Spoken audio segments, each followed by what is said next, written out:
Alright, hey there!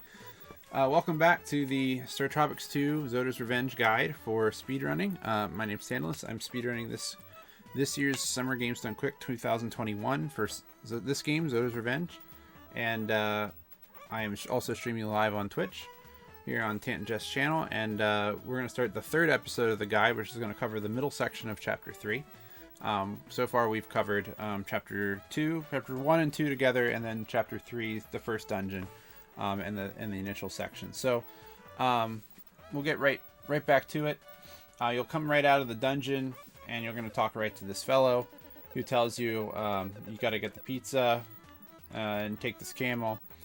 You're going to do more text buffering, so very simple. I'm just going to hold A. A is held. I'm going to repress A on each dialog box, and I can press A whenever I want. Keep pressing it, doesn't really matter. As long as I have it pressed and then held down when this arrow comes across, it'll go to the next dialog box on the first actionable frame, and then I'm going to repress it for each dialog box. So I can do it one-handed, frame perfectly. It's easy.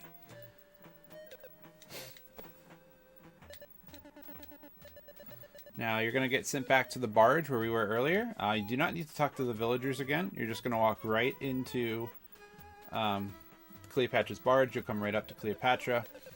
Her assistant, I guess, her maid, will take the pizza, give it to her for you. It's from Caesar's Hut, as you'll see. A little good 90s pizza reference there. Again, you can just... I'm mashing A, but you can just do the same thing. You buffer the dialog box. She'll ask you to come closer. Mike will be blown away by her appearance, and she said, I'll take you to where the tetrad is. So off we go. All very simple, just dialog boxes, nothing complex here.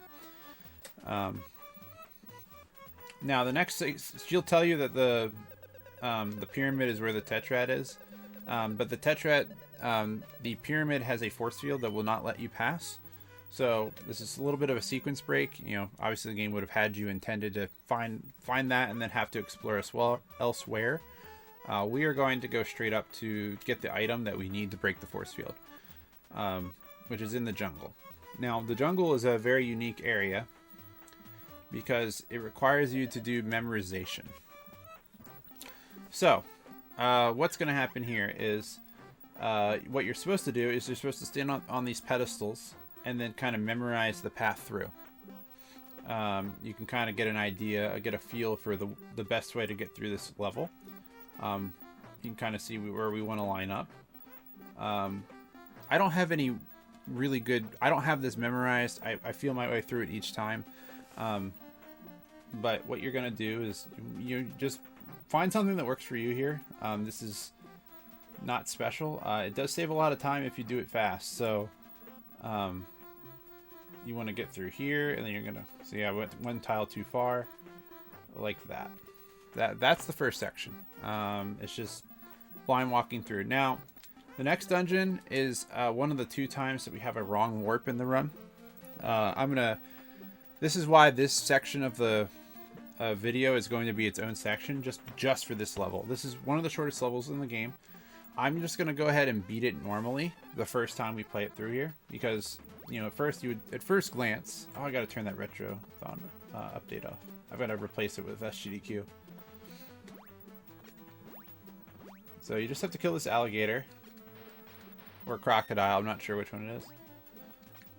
And you go through. You'll go right up here. You're going to walk through right here on the bottom left and buffer a diagonal up and then a down shot to kill the 2 jellyfish. Those 2 jellyfish will get hit by that method every time. And you walk up here and you're out. And think, okay, what's the big deal about that level? Well, the big deal is there's what you can do. You can do a double void walk to trigger a wrong warp exit, and I'm going to try and demo that on try 1. We'll see. So I'm going to do a little bit of positioning. Oops, messed it up. To set this up, and we're going to try to use this duck to help us get out of bounds.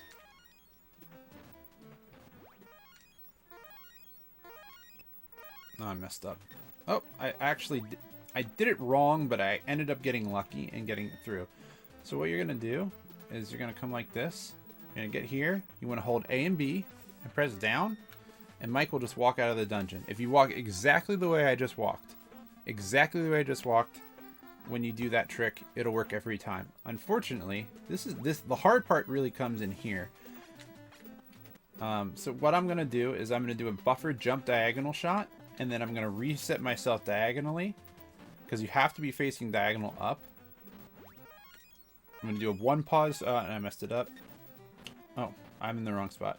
So I'm stuck here. I'm dead. There's nothing I can do except die.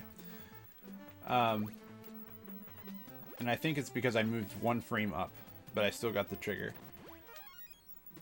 So that right there is a very common void setup. You can get... basically what happens is you can't pause when the game is taking damage. That's wrong. I'm gonna die. Oh no, I got it right. So if you or something else is taking damage, you can't pause the game. So we actually exploit that. We exploit that to our advantage to know our locked damage frame. And that's how we created this void walk. Fulco is the engineer behind all of these techniques. So doing this void walk does save about 8 seconds. You do need 2.5 hearts of health to do it if you have, because you're going to take 2 hearts to get this done. I'm not really gonna I should do it. That was correct. That was a correct input. You saw that I got hit down there in the bottom. Because I'm out of bounds, the tiles are all wacky.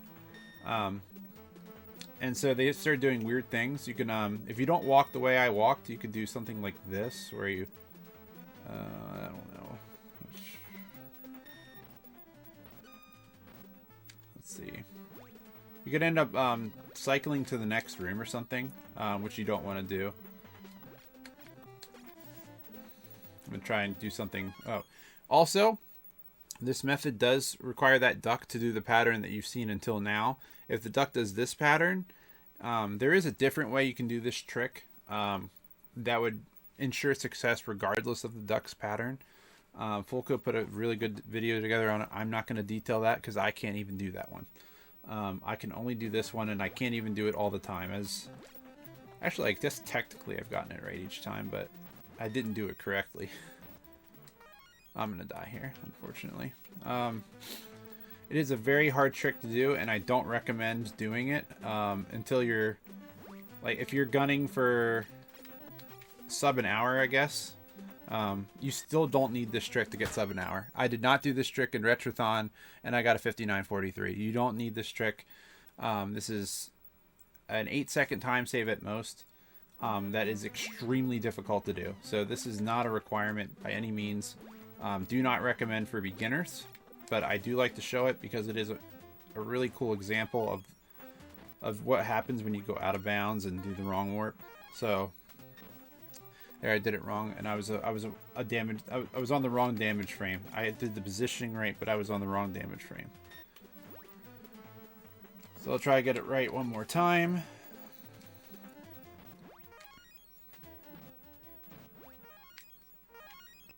Alright, so you heard the click there. So if you hear the click, you haven't done the buffered inputs correctly. That part's easy. There. So wait. Ooh, pushed me over a little bit.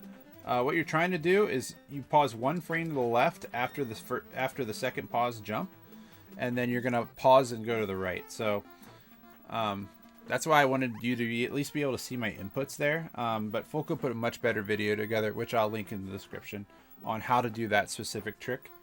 But that's that dungeon. You don't need to do that trick to be successful in the run. It's not a requirement by any means. Now this is the second blind section. Once again, you know, the monkey wants you and to figure it out which way to go, but you're just going to go up this straight tile that you can see right here. It's about two tiles to the left of this tower. That might be a way to remember it. You're going to turn left once, and then you're going to turn right here on that green tile. I tried to use the green tiles as landmarks. So like, right here is where you're going to turn down and then turn to the left. As you memorize it, it'll become easier and easier. It's not that bad though. Alright, this is the second dungeon. There's no tricks to this one. So we're just going to roll through it as quickly as we can. You have to kill the 2 alligators. They take 4 hits. They do a lot of damage if you get hit by them.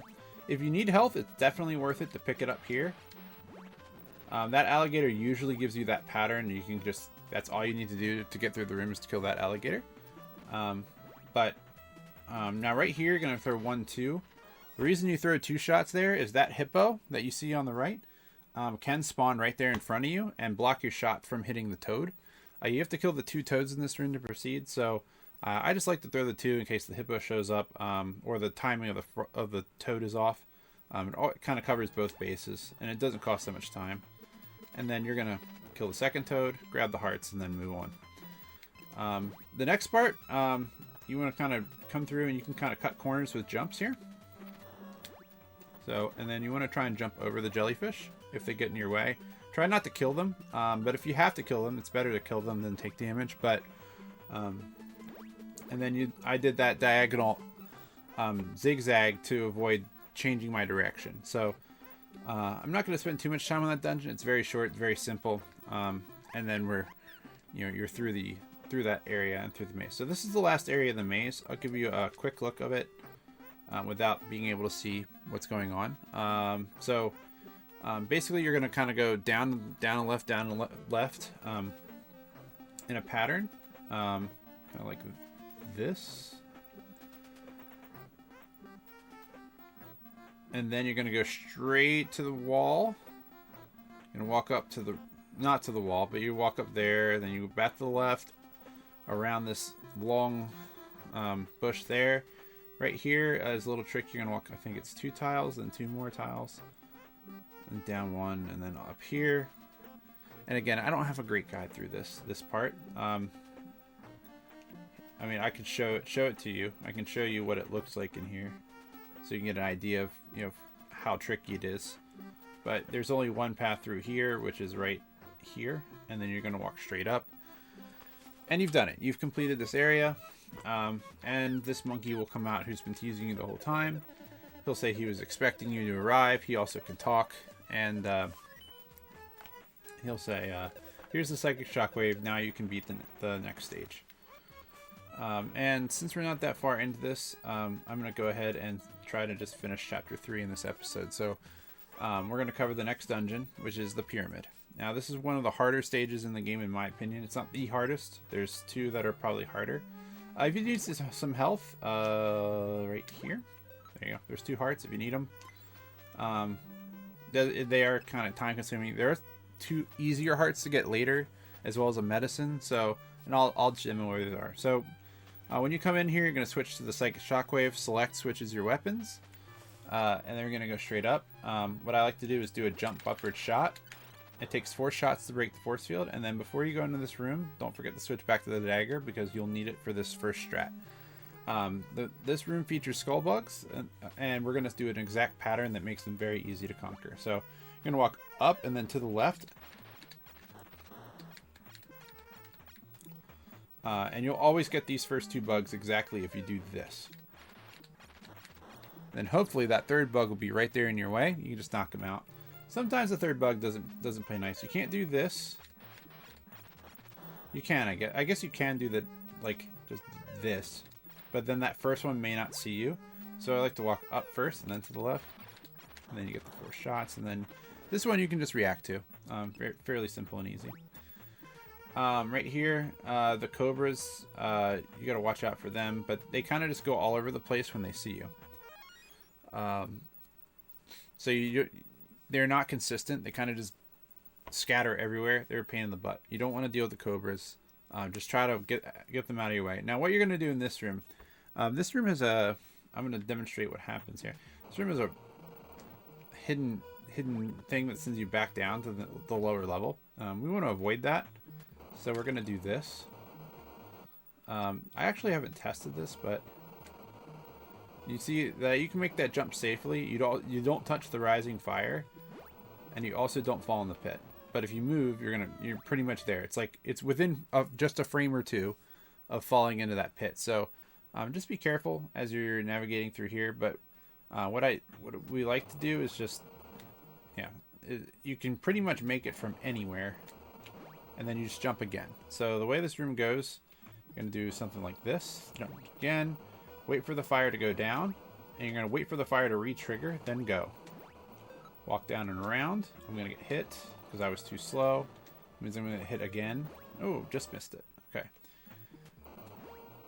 So this room is a little bit tricky to get down, but with patience and practice, you can kind of get the feel for the momentum you need. And I messed it up, so I'm going to have to wait for this fire stick now if I don't want to take damage.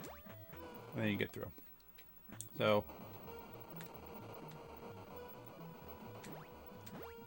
I tried to do short hops, and you want that fire to reignite before you run away. You do not want this fire to not ignite again, because then your timing for the room is off. If you don't wait for it again and you just go, and it doesn't light up again, then you're going to be too fast, and it'll get in your way, and you'll get hit when you come back around right here.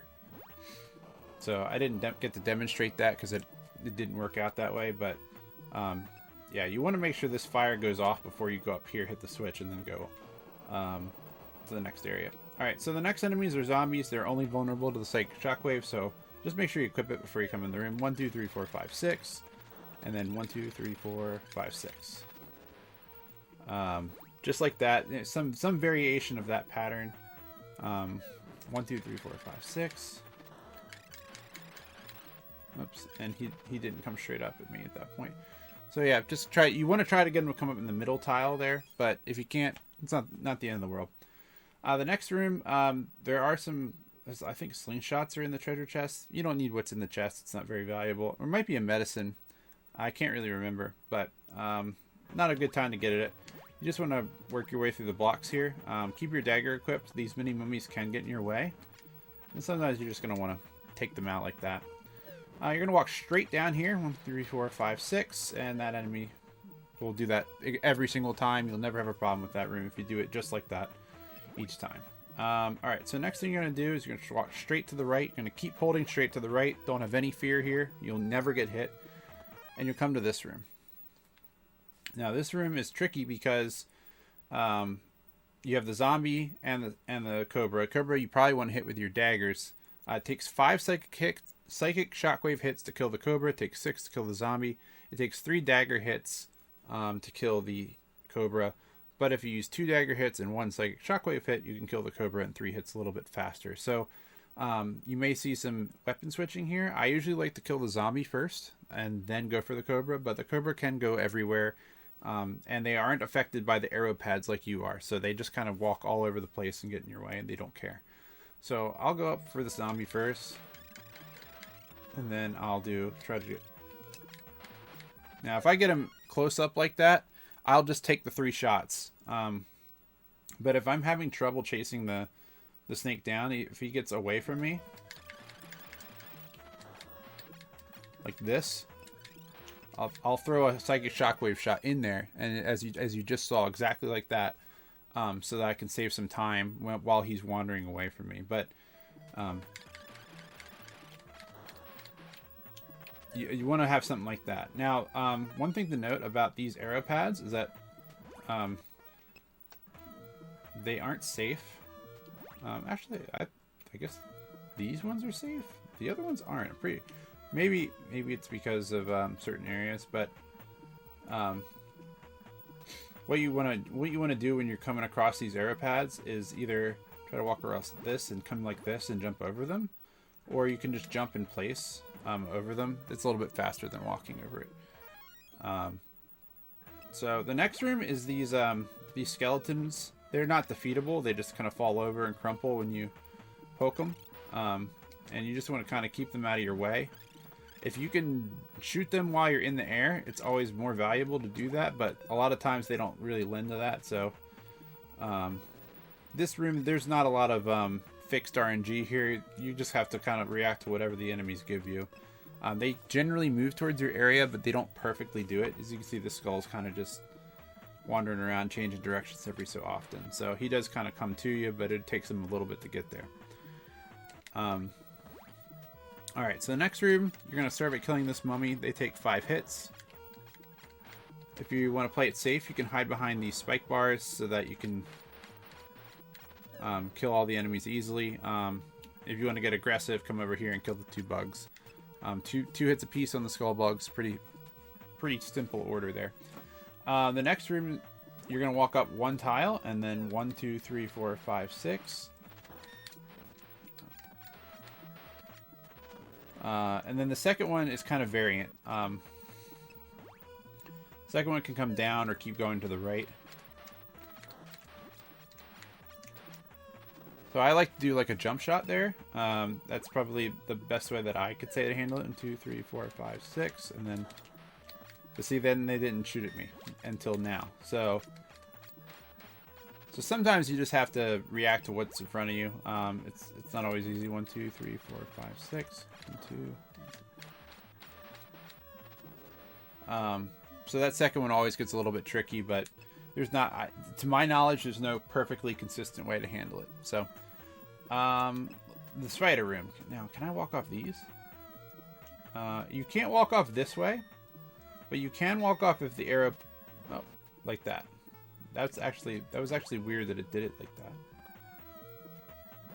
Yeah, so it pops you in the spikes like that, and it kind of jumps you. Now, if you're holding right, you don't die until you get hit. See? It's kind of weird how the game will throw you off. So,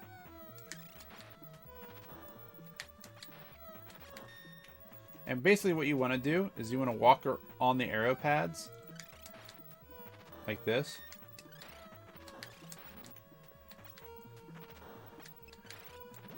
And get over here. Now, you can do it with the dagger. If you don't want to try and do the weapon switch in between, it's not that much slower. So you can switch weapons and it's a little bit faster. You don't have to do it that way. You can just do it with the dagger, and then as you get more comfortable with the game, you can incorporate weapon switching. Because the 2 hits do kill it a little bit faster if you switch weapons, but you don't have to do that. So just note that's how the arrow pads work. And as soon as I let go, I'm gonna die, unless I jump out of it. So if I let go, I die. If I fire a weapon, I die. If I get hit, I die. But if I jump without changing direction, I die.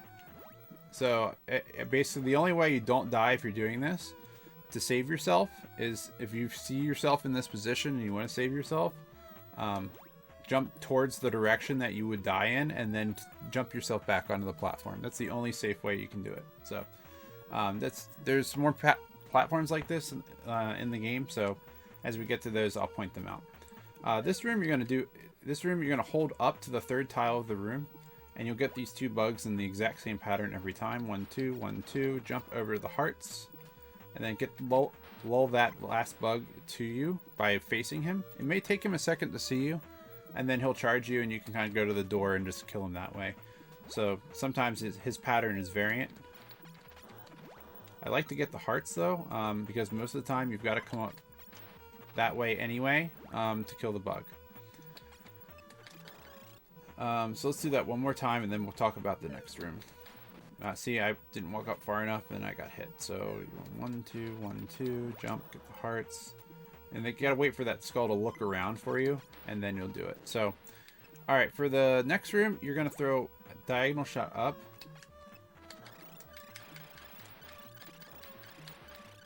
So 6 hits for the zombies, and then that last mini mummy.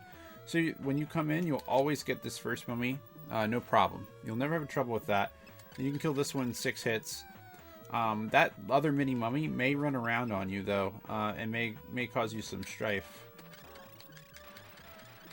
while you're trying to kill the other one. Not necessarily, but he also just runs around all over the place. There's no real pattern to what he does, but it might make more sense to kill him if he gets near you before killing the second zombie. So just play that one by ear as you get comfortable with it. The next room, you're just going to go here, grab the switch, and move on. This room seems easy, but it can get tricky. Don't get overzealous on these mummies. Because if they run into you, there's a very small amount of iframes in this game. What basically will happen is if you try to do something like this and try to kill them, you're gonna get eaten alive like this, and you can't get out of it. You'll be stuck in hit stun and you'll die. You also don't want them to group like that, because then one of them will get to you and lock you in that terrible hit stun. There's not a lot you can do except try to jump out of it.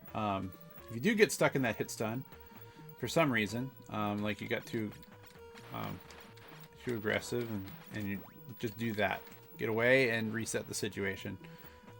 That's my recommendation. This mummy doesn't always come down straight to you, so just keep a mental count of how many hits you've thrown in. 1, 2, 3, 4, 5, and then 1, 2, 3, 4, 5. The next room is another fireball enemy. You're gonna whoops. It would help if I had the right weapon equipped. It's because that select is in my save state. So now right here is a medicine. If you need it, this is a really easy pickup. It's a super easy pickup. It's 5 hearts for free. It takes you how long to get it? If you walk up here and kill this way, 1, 2, 3, 4, 5, 6. It takes you 1, 2 seconds. 2 seconds to pick that up, and it saves you 5 hearts. So if you're down more than 4 hearts, or actually if you're down more than 2 hearts, it's worth it to pick it up because it'll save you the 5 seconds at the end of the chapter to refill your health. So it's a very good thing for you to grab. Now this room, I used to come in and kill this first mummy. If you're not confident in it, it's a good way to go. These mummies are just going to run all over the place, and they do a half heart to you. So if you have picked up the medicine, there's nothing to fear here. You can just move on. If you're low on health, go ahead and pick up the medicine. It makes sense to do it. Don't try to skip it, because there's no other way to recover your health here. So, and you will need the health. But what you're going to do is you're just going to try and dodge these zombies, get to the platform, hit the switch, and see they decided to be like pretty bad there, and I took 2.5 hearts of damage. So not that bad in the swing of things. Let's see what happens. I'm gonna do it again here. 1, 2, 3, 4, 5, 6, and then you can grab this potion. So you could either do this, and then you kill them. You have 1 less guy to deal with. I took a heart and a half there.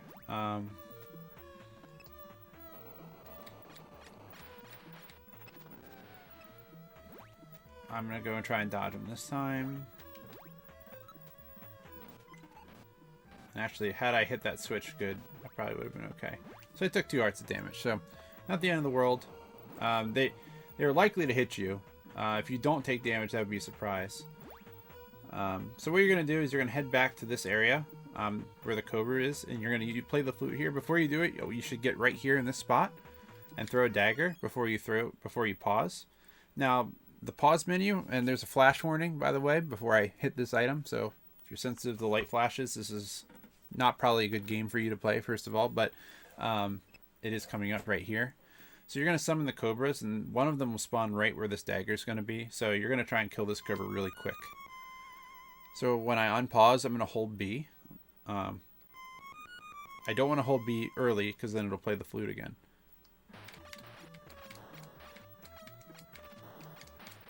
And you can see how wily they kind of get. They kind of jump all over the place. So this is why it's good to have the medicine. If you have picked up the medicine, you're in a good shape here because 3.5 hearts is not that big of a deal. And then killing the cobras opens the door up here. You could go up all the way around in a circle again through the rooms to get back up here, but coming back the way you came is much faster. So just FYI. So we'll go over here. If you are in a pinch, there are 2 hearts in this room. They're net neutral to get. They take 2 seconds to get, so if you're not worried about health, you can just skip them like this. Unless you're worried about dying to the boss, so if you're under 3 hearts, then I would say they're... Oh, that was stupid. If you're under 3 hearts, it's probably worth it to pick them up, and you don't have the medicine. If you are over 3 hearts, then it's probably not worth it to pick them up unless you do that jump and do it wrong. And that was actually pretty bad. So this room specifically, what you're going to do is you're going to jump the tiles. You can come right here, jump 1, jump 2, jump 3. You can actually make it to there without having to use this platform, but obviously sometimes that big mummy's in the way. So you're going to have to react to that on the fly as you see fit. So a lot of times you can make that jump no problem. Sometimes you have to jump around on the other block. The next room, there's also medicine in the corner. If you are in dire straits, you can pick it up. It's not bad to have it because this boss can kill you really fast. And not having health is pretty bad, but it does take more than 5 seconds to get that medicine. So the net time, it's a net time loss if you do pick it up, but it's better than dying. If you do die, you do actually spawn right here. So you spawn in this room. This room is a checkpoint for some reason. It's the only room like that in the entire game. There's a room before the boss.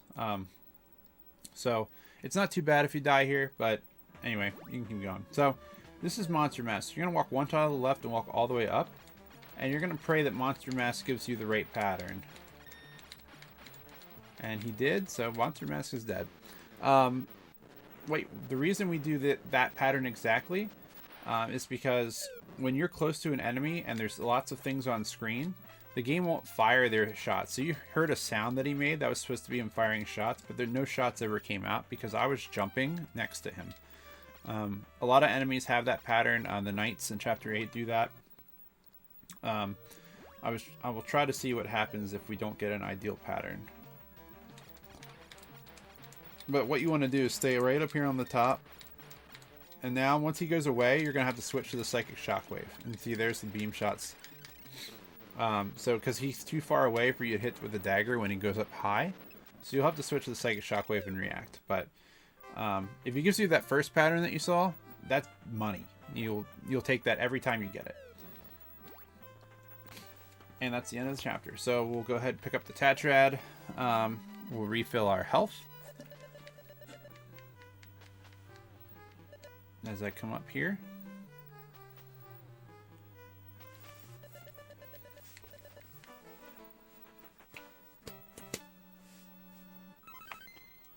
Another Bufford text, and we'll get our health refill. So this is another reason. If you do have the medicine and you didn't use it, you didn't need it, make sure you use it at the end of the level if you have any damage. Other than a half heart. If you had a half heart, it's not worth using. But if you have 1 heart or more of damage, just use your medicine before you exit the level so that you can refill your health back to full. Just saves you a few seconds if you happen to pick it up already. And there you have Chapter 3 of Startropics. So that's the 3rd episode of the Speedrun Guide.